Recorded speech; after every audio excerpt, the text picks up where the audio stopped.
It's going. Hey, welcome back to Cash and Courage. I am Deb, your courage guru, and this sitting next to me, oh my gosh. Wow. This person sitting next to me. next to you is Joe, that came the out Money wrong. Master. Joe, the Money Master. Oh my gosh, I'm so sorry. You're not a this. I'm so sorry. Sometimes my brain just short circuits. It does what it does. This. All I can do is be like, oh, I'm sorry. That's actually funny. Okay, well, I'm glad you think so. It is funny. I mean, I'm glad you think so. We're popping in here today to talk about something that's come up in a book we're reading. So right now, Joe and I are reading a book called The Infinite Game by Simon Sinek. If you have not had a chance to read this, go. Comes highly recommended.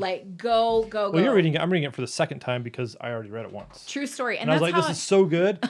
You need to read this. That was how good I knew it was, because normally Joe gets a book and he kind of like reads a couple things here and there. It's because, with books and all that, this is a total side tangent. But I mean, I go through, I find the information that is helpful for me in the moment, right? And right now. And then that's good, right? I mean, I'm like, that's helpful.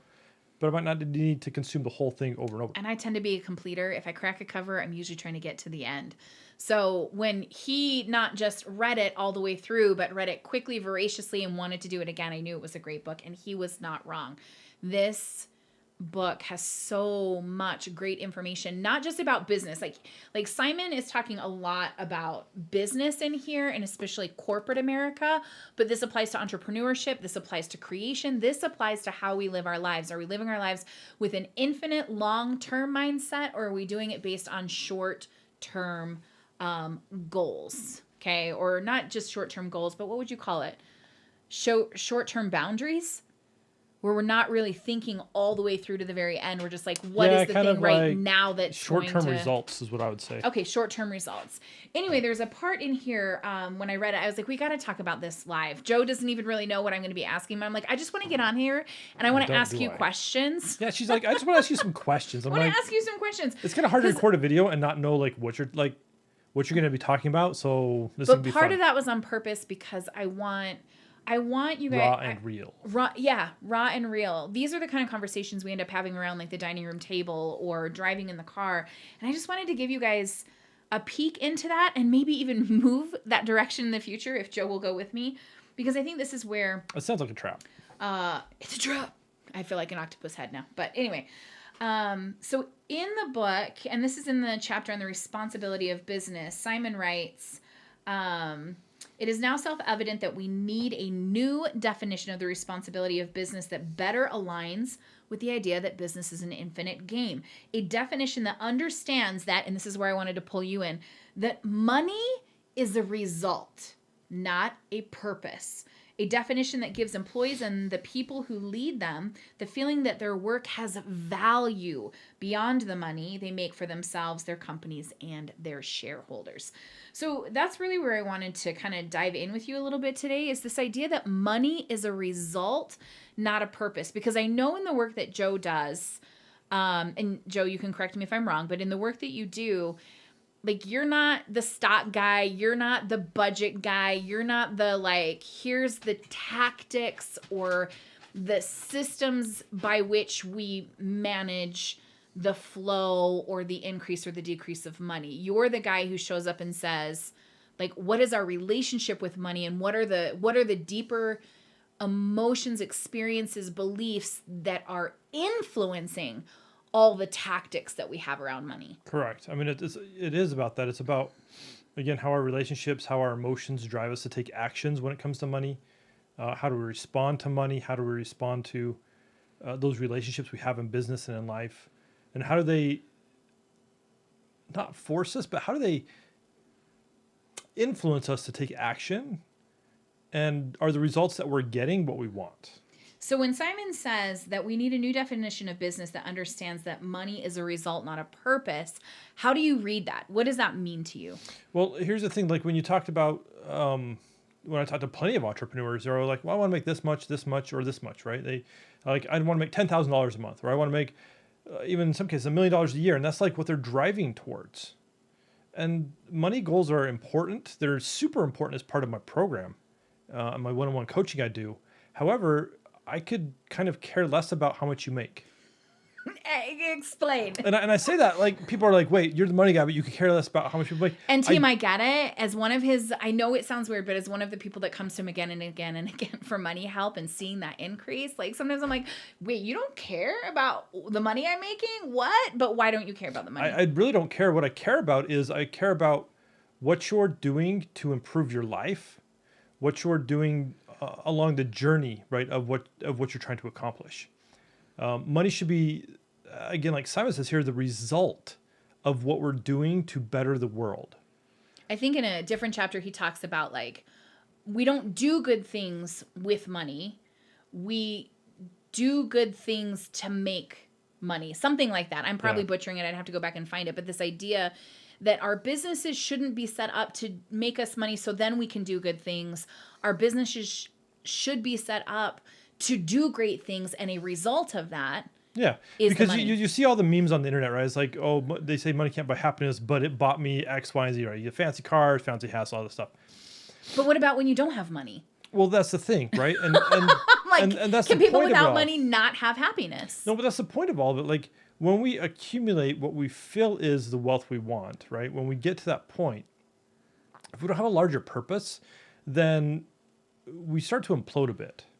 And implode, what do you mean? What does that look like? We'll give it away. We'll burn it down. I see plenty of people making lots of money who decide to burn their businesses down because they're like, oh, I'm just not into that anymore. But I'm like, okay, but like, what's going on there, right? There's a story there, and we do the same thing with money, right? You look at, and there's a statistic that I forget which agency it is, but there's a statistic that in the U.S.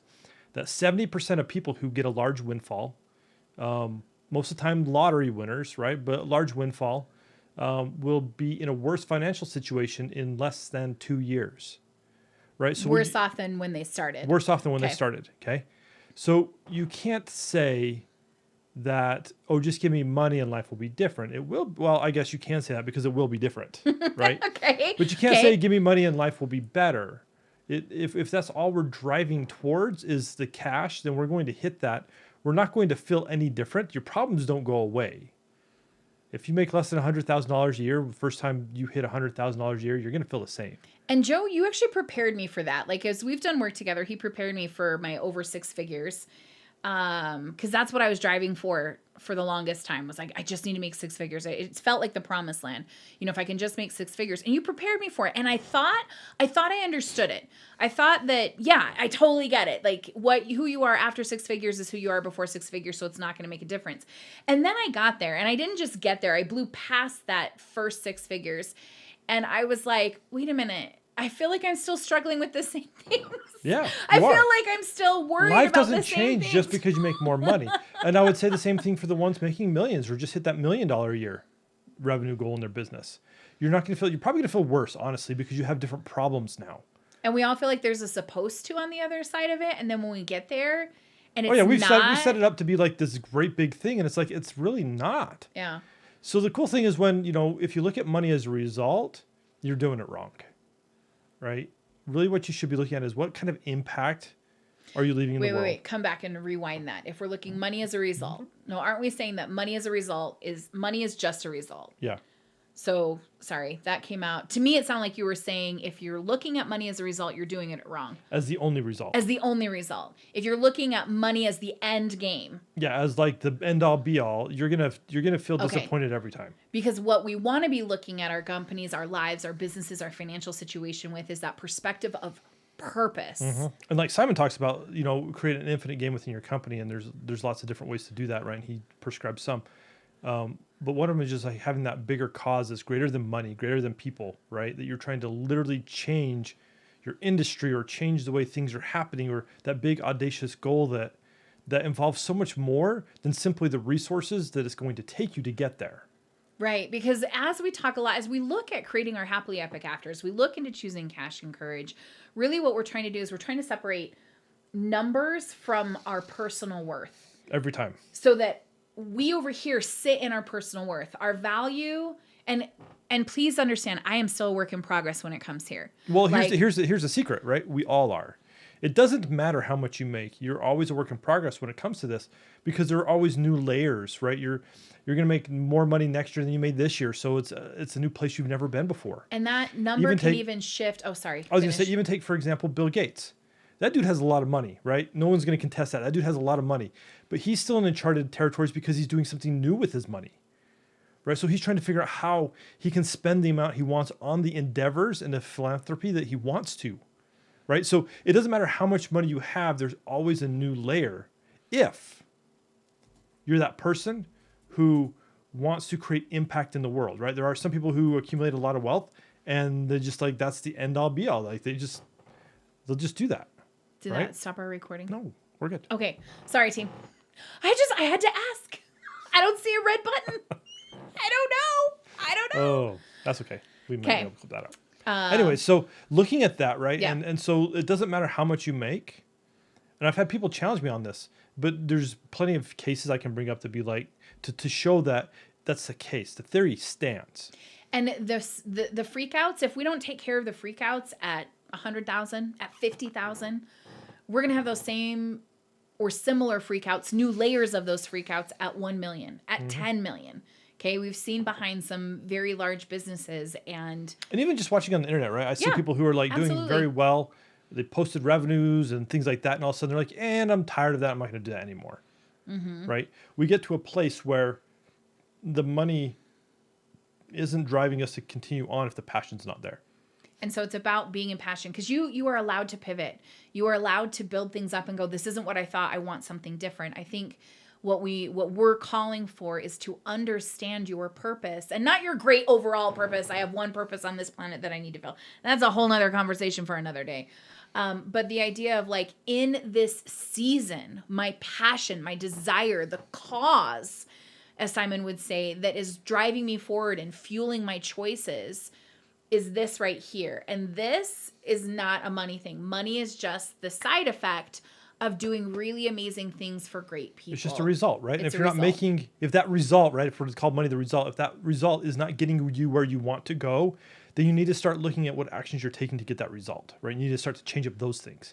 But that should simply support what that bigger, larger goal is that you have. And again, swinging all the way back down around to the first part of this conversation, in the work that we both do, whether mine is the inner soul work or Joe's is approaching it from the money, the idea is understanding the deeper seated stories and programs that are driving the choices and behavior. Because it doesn't matter if I just switch tactics. It doesn't matter if I go, well, this isn't working on Facebook, so I need to go over to Instagram. What matters is what is really going on in here that is driving the result that I'm getting out here. And that result can be money. And I'm also going to call out that can shift. It can go from money to numbers, the likes, the engagement, the comments. It can go to Relationships. It can go to Relationships. time. All of a sudden you're too busy to do things. Like it can shift, right? But if we look at it again, not just money, but look at resources overall, do the resources that I'm engaging in help me reach my end goal? That's a better question. Yeah. So that's So- the conversation I wanted to, I just wanted your insight on that, how that showed up for us in money. If you agreed, disagreed, I think we obviously agree with that statement. And then the following that, making it about like helping even your employees or the people that you connect with to understand that they're valuable beyond the monetary bottom line that they provide. All of us are. It's true, We are right? more That's a- valuable than the bottom line. So your bank account is not equivalent to how important, valuable, or worthy or worth it you are. It's simply a milestone. I think that's one of the most helpful things you've taught me is that money is a mile marker. It's just telling me, am I moving forward on my goals or my destination the way that I want to? And how quickly is that happening? Just a mile marker. That's it. And then I need to dive deep to understand why I'm hitting or not hitting that particular goal when I want to. So, Exactly. Anything Again, it else? doesn't matter which one. So yeah. yeah, like look at it as a result. And again, does that result support where you want to go, what you're trying to accomplish? That's the best litmus test. And then you can start to deconstruct it from there. But that's going to give you the best idea to be like, where am I at? Yeah. Right? So if you want happily epic after, start separating your worth from your work. Yep. Okay? Money is a result, not a purpose. Nope. All right? Yes and no, right? Agree. I'm like, which order are we going in? Anyway, have a beautiful rest of your day. Thanks for stopping by. Don't forget to hit like and subscribe. And hey, if this helped you, share it with someone else. Call them over. Like, let them come play with us. We're always up to shenanigans. So we'd love to see more. Drop a comment. Let us know how you feel. And we'll see you next time. Bye.